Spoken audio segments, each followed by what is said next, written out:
성령의 조직에 대해서 생각해 보려고 합니다. 첫 번째로 원망의 문제가 생깁니다.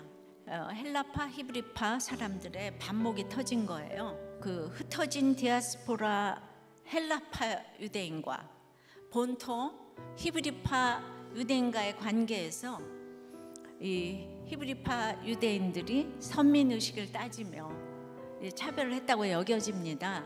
그러나 이렇게 사도행전을 보니까 일생을 통해서 긴장관계가 있는 거는 참 축복이라고 생각돼요. 왜냐하면 이 세상은 언제나 전쟁터이기 때문이죠.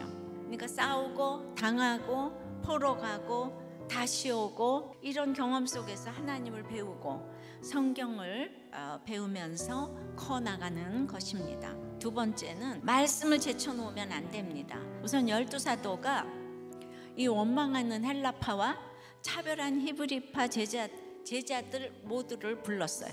그리고 구제의 불공평이 문제가 아니라 우리가, 즉 사도들이 하나님의 말씀을 제쳐놓고 구제하며 접대만 일삼았다고 솔직하게 인정하고 회개를 했어요.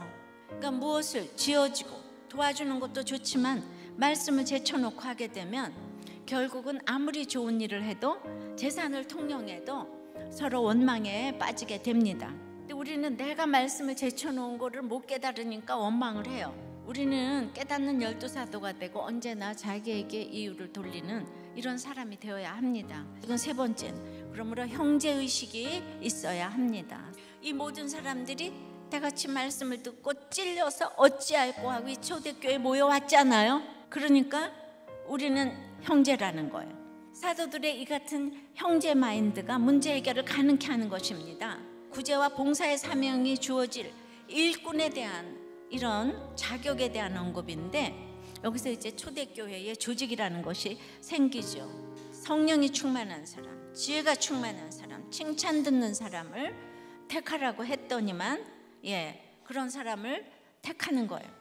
사도들은 오늘 7을 택하게 했어요. 네 번째는 기도와 말씀에 힘써야 합니다. 구제도 디아코니아, 말씀 전하는 것도 디아코니아, 섬김, 직무, 봉사 이걸 똑같이 썼어요. 이 얘기는 말씀을 전하는 것이나 음식 공개하는 것이 우열을 가릴 일이 아니라는 거예요. 접대하는 사람도 말씀을 안 전하는 게 아니라 섬기면서 말씀도 잘 전하는 것이 7 일꾼들의 자격인 거예요. 다섯 번째는 기득권을 내려놔야 해요. 이 교회 일꾼은요 온 무리가 택했어요. 이 모든 사람들이 저 7명 중에서 1명 니골라만 빼고는 전부 다 헬라 사람들인 거예요. 히브리파가 인정을 하고 이 브라의 뿌리가 히브리파이니까 헬라파들을 세웠어요.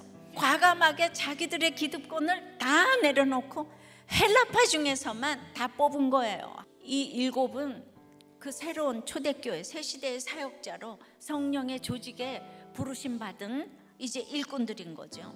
여섯 번째는 질서를 지킵니다. 스데반이 훨씬 훌륭한 설교를 했었어도 안수를 해야 받아야 하는 질서가 있는 거예요. 교회가 이 질서를 어기고 하극상에 풍조로가면 그저 금세 무너집니다. 항상 부족해도 역할을 인정해야 합니다. 안수하는 사도의 역할을 인정해야 합니다. 여기서 보면은 안수 기도를 한 게 아니고 기도하고 안수했어요. 그러니까 그 7 일꾼들의 일을 공적으로 인정했다는 뜻인 거예요. 이 사람들 중에 세계적인 설교자, 순교자, 전도자가 다 나왔어요. 그러니 섬김에는 말씀이 절대적이고 은사는 이제 차별이 없는 거예요. 7번째는 제자가 많아지는 것. 이것 때문에 성령의 조직이 필요한 거예요. 땅끝까지 이르러 이제 우리가 제자를 키워내야 되기 때문에 말씀이 왕성해진다는 것은 성경을 잘잘 외우고 많이 안다는 것이 아니라 모든 목장, 선교, 구제, 봉사, 사랑 이 모든 것을 십자가를 지고 잘 돌아간다는 거예요. 제자의 수가 많아졌을 때 오늘 특징이 허다한 제사장의 무리도 이도에 복종했다고 합니다. 이제 예루살렘 성전에 가도 성령이 떠나가지고 은혜가 안 되고 구제도 없고 사람들이 모이질 않는 거예요.